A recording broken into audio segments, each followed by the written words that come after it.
in Lakewood, New Jersey, with a Jersey guy who grew up rooting for Jersey area baseball teams and now works for the Red Sox, whereas I also grew up in New Jersey rooting for New Jersey area baseball teams and wound up working for the Red Sox. Darren Fenster, manager of Sox A-ball. Tell me what this is like. Very surreal. You know, I never thought that growing up in this area I'd ever be working for the team I hated growing up. But here I am, you know, playing a part, albeit a small part, in, you know, helping these guys get to the big leagues and eventually beating all those teams that I rooted for growing up.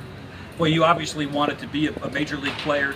Things don't always work out. How did you become a manager, and how did you get the Red Sox to hire you? Started networking and cultivating some conversations with some people who I've known over the years, and you know, right place, right time. After the Red Sox collapse of 2011, where the fallout of that was a new manager and a new general manager, a couple of spots on the minor league side had opened up, and fortunately, you know, I was able to fill one of those roles. I got to ask you, I remember what it was like the first time I pulled on Red Sox gear, and I'm totally comfortable with it now. I got hats, I got jackets. What was it like the first time you put those colors on?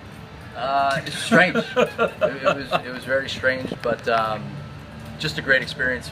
Unbelievable organization. The people who I work with on an everyday basis, they're baseball rats. They have a passion for the game, and every single day they come to the ballpark with the idea of helping the players that we're here to help. And you know, to be around that environment with players who really want to get better, you know, I take a lot of pride in working for this organization, and you know, it's been a fun 4 years.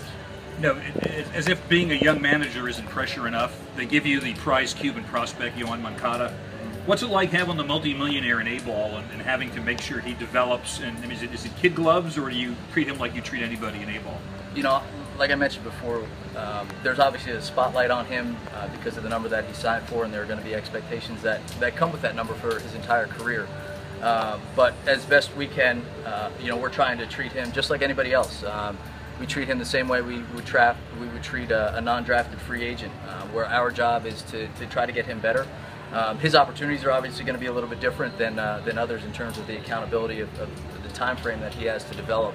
But you know, he's kind of fallen in line with the other 24 guys that are here, understands that he's here in A-ball for a reason, that he's got to get better, along with all the other guys that are here. And you know, it's our job every day as a staff to get him to understand that, hey, we're putting all the work in before 7 o'clock, and the game comes around, and you know, hopefully all that work kind of pays off, and he's able to develop and get better every day, and eventually in a position to get out of here, and eventually able to get out to Boston. Mike, I guess to wrap it up though, I think it's funny how a guy that never thought the Red Sox would play a role in his life, it's become such a huge part of my life, right up to going to fantasy camp and seeing the guys I used to work with.